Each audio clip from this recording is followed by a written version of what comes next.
बिंदु में सिंधु के दर्शन कराए। लेकिन ये ज्योति कलश की महिमा और अनूठी है। ये अखंड दीप गायत्री तीर्थ शांति कुंज हरिद्वार से पूजित और अभिमंत्रित है। ये उसी दिव्य अखंड दीप का अंश है जिसके सानिध्य में बैठकर परम पूज्य गुरुदेव ने 24 महापुरुष चरण किए, अनेकों जटिल साधनाएं की। परम पूज्य वंदनीय माता जी के जन्म शताब्दी वर्ष 2026 और परम पूज्य गुरुदेव पंडित श्रीराम शर्मा आचार्य के साधना के 100 वर्षों के अंतर्गत ये ज्योति कलश रथ आपकी चेतना को पुनर्जागृत करने और आपके सौभाग्य को जगाने आपके द्वार पर खड़ा है। ये रथ आपकी चेतना को उस दिव्य चेतना से जोड़ने के आमंत्रण को लेकर आया है। जो ये ज्योति कलश यात्रा है, इसका आशय, इसका उद्देश्य बड़ा सीधा सरल स्पष्ट है।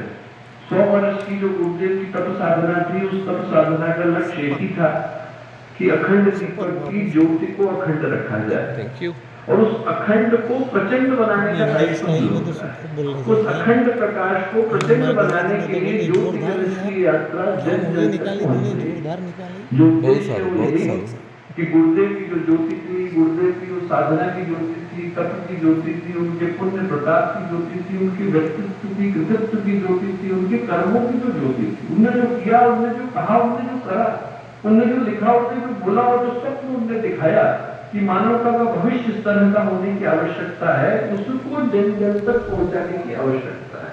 ज्योति कलश यात्रा का उद्देश्य बड़ा सीधा सरल स्पष्ट है कि अजाने कितने घर ऐसे हैं जो छूट गए, जिन तक अभी गुरुदेव की आवाज को पहुंचाना शेष रह गया है। उन घरों तक गुरुदेव को पहुंचाने के लिए ज्योति अवतरण की, ज्योति कलश की यात्रा निकल रही है।